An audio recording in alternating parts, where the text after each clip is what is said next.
What's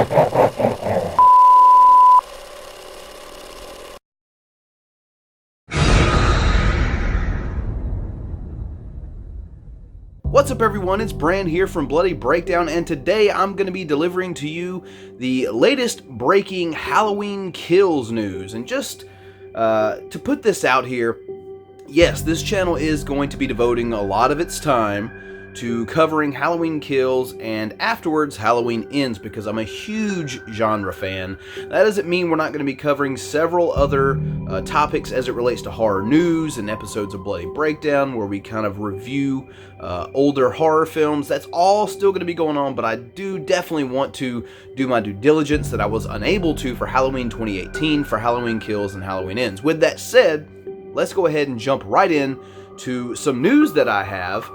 Now, first and foremost, the big news around the Halloween community right now is the fact that Tommy Doyle has been casted. Now, there was a lot of rumors going around. A lot of people wanted to see Brian Andrews, who played the original Tommy Doyle as a child in 1978. But if history has shown us anything, I do believe there was a story that he spoke about after the release of Halloween 6, Curse of Michael Myers, where he didn't have an agent, he wasn't actively acting, and that could still be the case here as to why they didn't get him in 6, as I guess why they haven't gotten him here. Although you'd think after the blockbuster that was Halloween 2018, those dollar signs would make you grab yourself some representation and maybe spruce up on the old acting chops. But that's neither here nor there. Brian Andrews won't be playing the role. Paul Rudd came up, as he did play Tommy Doyle in Halloween, The Curse of Michael Myers, as we just mentioned. However, there were some scheduling conflicts, apparently, with the new Ghostbusters film. And I would have loved to have seen Paul Rudd in the role. I get what people were saying about it might be a little too confusing for certain people.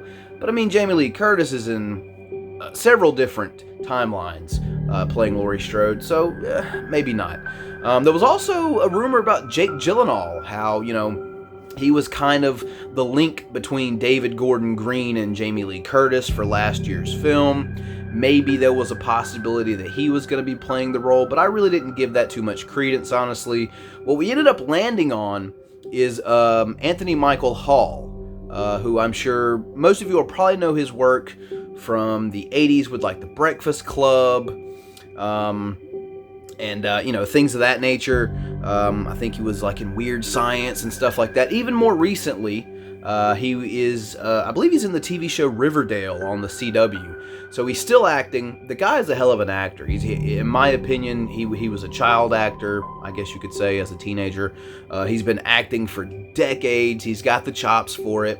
He actually does look, in my mind, like a grown-up version of Brian Andrews from the first film. So I like the casting. The guy's a good actor. You're going to get a good performance out of him. He looks believable as the character of Tommy Doyle, at least to me.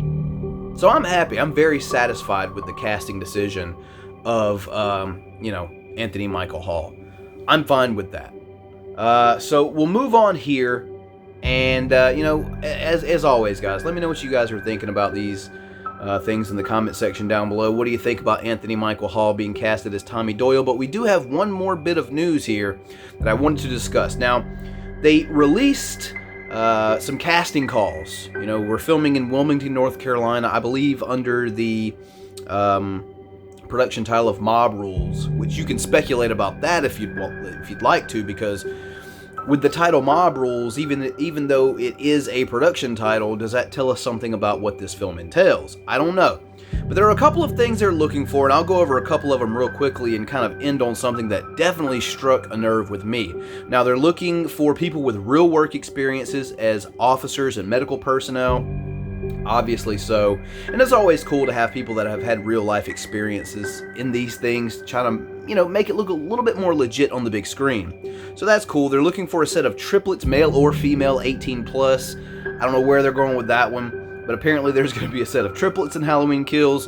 Maybe we'll get a triple kill. Who knows? And they're also looking for a ventriloquist with your own puppet. Don't know what that means, but they are looking for it. But here's the one that caught my eye. They're looking for cars from the mid-60s to the 70s. They're looking for vehicles from the mid-60s to the 70s. And what does that tell you? I can tell you what it tells me. It tells me that we're going to be looking at some retro 1978 scenes. Because, I mean, you know, if it's 1978, if you go out onto the street, you're going to see cars from the 60s and 70s. You know, just like today, if you go out, you're not every car is not going to be a 2019. You're going to see cars from the 2000s and the 2010s. Sometimes even older, who knows. But that stuck out to me as something really awesome and really important. And once again, this is just coming from my mind. Judging based on what I've seen here, it looks like we're going to be seeing some flashback scenes, some retro scenes. It looks like we're going to be seeing some stuff that I personally would have loved to have seen in Halloween 2018. Matter of fact, it was the only thing I had much of a complaint about in that film, was I thought it would have been cool to go back and film some scenes to kind of bridge the gap. And I know they kind of had something like that originally planned, and it didn't really go through. But I love this. If this is really what's going to be going on, and that's the reason they're looking for these cars, which you gotta imagine that's a strong possibility, I'm hyped about that. I mean, you could see, my mind automatically goes to maybe after Michael is shot in 1978 off the balcony at the Doyle house, and you know, as the story goes, in 2018 he was later apprehended by Hawkins and Loomis. I would absolutely love to see that. It gives us a chance to see the Hawkins character again for a little bit longer, maybe a Loomis stand-in of some sort. So I'm ecstatic about that. I'm really happy about that possibility of seeing some retro footage, you know, reshooting, telling us some of this reimagining that they kind of have done with Michael's storyline after the last film, going in that new direction about what happened after 1978's film. And I'm really excited about Anthony Michael Hall. Like I've always regarded him as a really good actor, but I've never been a huge fan of him. And that's really, I think, because of, you know, most of his work really isn't my. I mean, if you look around, you're not going to see 16 candles back here anywhere.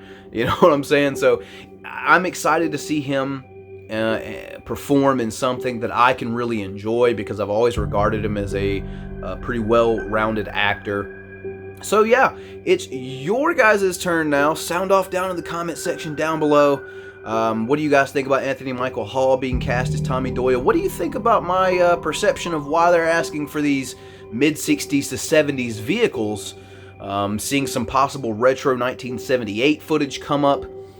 Just let me know what you guys think about all that. And if you have any Halloween Kills news that I haven't touched on the channel that you'd like for me to talk about, drop that down below in the comments as well. Also, leave a like if you enjoyed the video. Leave a dislike if you hate my face and you just don't want to see me here anymore. It's not going to get me to stop making videos, but feel free to leave your opinion. It doesn't bother me a bit. Also, if you're new here, if you'd like to see more of what I'm doing here at Bloody Breakdown, feel free to hit that subscribe button. And if you don't want to ever miss an upload or a live stream, click that little bell right next door to it. Now, one more thing, if you check down below in the description section, you're going to see a couple of links.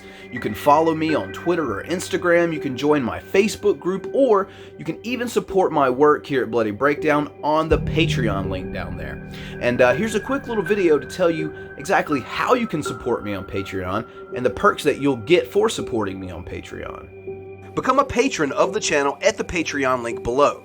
You can make a one-time or a monthly contribution. Simply select a tier of $1, $5, or $10 and unlock the perks that come with your tier of choice.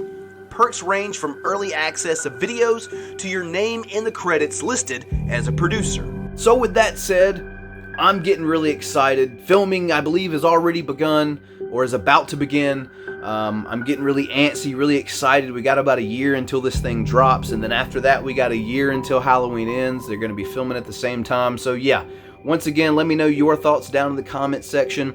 Don't forget to subscribe and hit up all those links down there. I'm Brand from Bloody Breakdown, and we'll catch you next time.